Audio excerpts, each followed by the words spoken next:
মেথি শাক ভাজবো। মেথি শাকগুলোকে ছোট ছোট করে কেটে নেব, এরকম করে কাটছি, কেটে বেগুন দিয়ে মেথি শাকটা ভাজবো। বেগুন এরকম ছোট ছোট করে কেটে নিয়েছি, আর মেথি শাকটা কেটে ধুয়ে নিয়েছি। এবারে ভাজবো। কড়াইতে তেল গরম করতে দিয়েছি, তেল গরম হয়ে গেছে। এবার আমি এই বেগুনটা ছেড়ে দিচ্ছি।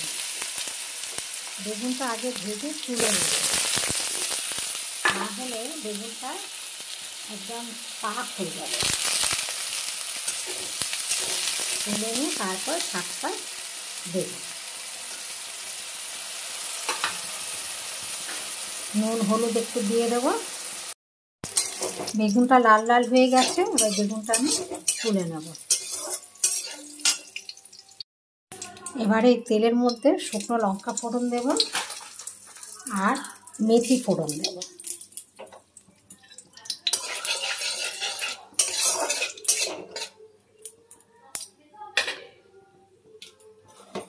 এবারে শাকটা তুলে দেব। মেথি শাক তুলে দিচ্ছি।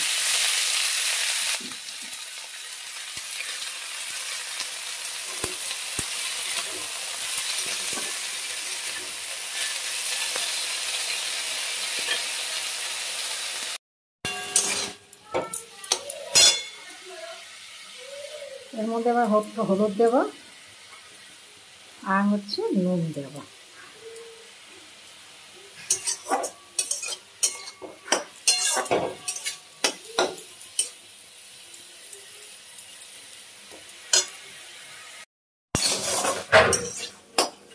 শাকটা ভাজা হয়ে এসেছে, এবার ভাজা বেগুনটা ঢেলে দেব।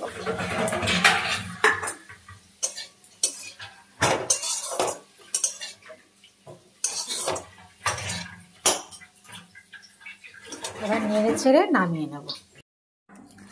বেগুন দিয়ে মেথি শাক ভাজা কমপ্লিট।